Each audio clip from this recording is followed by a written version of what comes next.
Hello hi, welcome to Kokila's kitchen. இன்றைக்கி நம்ம கிச்சனில் ஒரு சூப்பரான பால் கேசரி தான் பார்க்க போகிறோம். சின்னவங்கலேருந்து பெரியவங்க வரைக்கும் எல்லாருக்குமே இந்த கேசரி வந்து ரொம்ப பிடிக்கும். ரொம்ப ரொம்ப சிம்பிளான ரெசிபி. எப்படி செய்கிறதுன்றதை பார்க்கலாம். இப்போ அடுப்பில் வானல் வச்சுட்டு ஃபஸ்ட்டு ஒரு 2 ஸ்பூன் அளவு நெய் சேர்த்துக்கலாம்.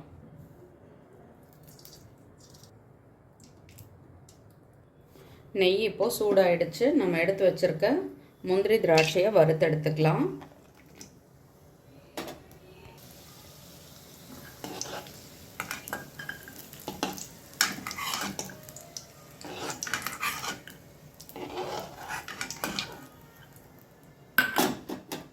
நான் வந்து சின்ன டம்ளரால் 1 டம்ளர் அளவு ரவை எடுத்திருக்கேன்.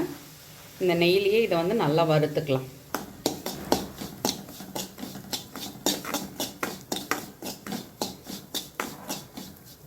ரவை இப்போ நல்லா வறுந்துடுச்சு. நம்ம வந்து காய்ச்சி வச்சுருக்க பால் தான் இதில் சேர்க்க போகிறோம். கேசரி வந்து நல்லா ஸ்மூத்தாக வரத்துக்கு நம்ம வந்து ஒரு 4 டம்ளர் அளவு பால் சேர்த்துக்கலாம். எந்த கப்பால் அளக்குறோமோ அந்த கப்பாலே சேர்த்துக்கோங்க. 3லேருந்து 4 உங்களுக்கு எவ்வளோ தேவையோ அதுக்கு தகுந்த அளவு.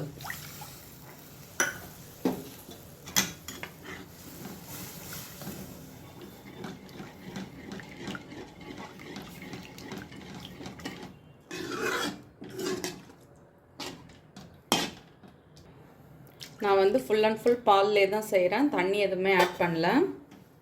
ஸோ தாராளமாக இந்த ரவை வந்து இதில் வெந்து வரட்டும். ஒரு 2 மினிட்ஸ் இப்படி கிளறி விட்டோம்னா அது வந்து நல்லா திக் ஆகிடும். ஆக்சுவலாக நெய்யை வந்து வடிகட்டி இருந்திருக்கணும். ஏன்னா இதில் கட் பண்ணி போட்ட முந்திரியிலே நான் வந்து ரவையை போட்டதுனால அங்கங்கே கருப்பாக தெரியுது. மற்றபடி வேறு ஒன்றும் இல்லை. இல்லைன்னா இந்த மாதிரி முந்திரி பருப்பு டார்க் கலராக ஆகாத இருந்திருக்கும். அதனால் ஒன்றும் பிரச்சனை இல்லை. இப்போ இதை வந்து நல்லா மிக்ஸ் பண்ணிக்கலாம்.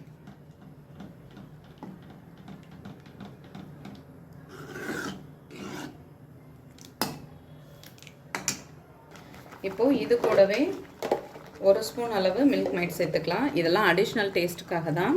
இதெல்லாம் சேர்த்து செய்யும் பொழுது டேஸ்ட் வந்து ரொம்பவே நல்லாயிருக்கும்.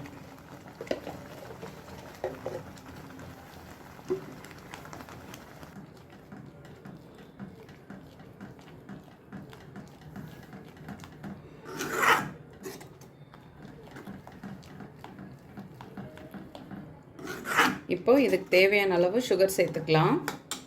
நான் வந்து சுகர் கொஞ்சம் மைல்டாக தான் சேர்த்துக்க போகிறேன். உங்களுக்கு எவ்வளோ தேவையோ அந்தளவுக்கு சேர்த்துக்கோங்க. ஒரு 1.5லேருந்து 1.25 அளவு சேர்த்துக்கிட்டோம்னா சரியாக இருக்கும்.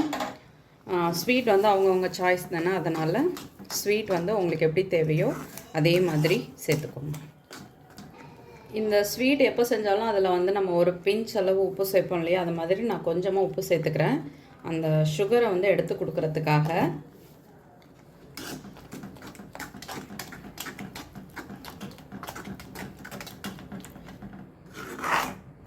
இன்னும் கொஞ்சம் நேரம் வச்சுருந்தோம்னா அப்படியே கெட்டி ஆகிடும். மேலே இன்னும் கொஞ்சம் நெய் சேர்த்துக்கலாம்.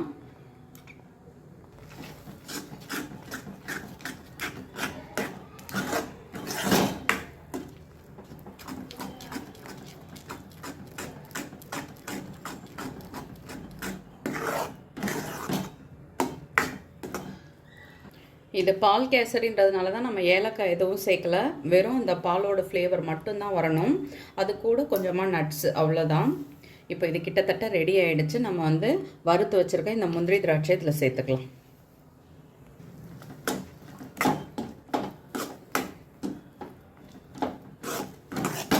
அவ்வளோதான், ரெடி ஆகிடுச்சு. இப்போ நம்ம வந்துட்டு கொஞ்சம் நேரம் ஆற விட்டுட்டு அதை அப்படியே பவுலில் மாற்றிக்கலாம்.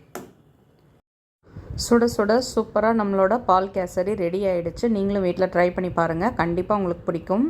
வீடியோ பிடிச்சா லைக் பண்ணுங்கள். என்னோடய வீடியோ உங்களுக்கு யூஸ்ஃபுல்லாக இருந்தால் சப்ஸ்கிரைப் பண்ணிக்கோங்க. மறக்காமல் செஞ்சு பார்த்துட்டு உங்கள் கமெண்ட்ஸ் சொல்லுங்கள். குட்டீஸுங்களுக்குமே இது ரொம்பவே பிடிக்கும். கண்டிப்பாக செஞ்சு பாருங்கள். தேங்க்யூ.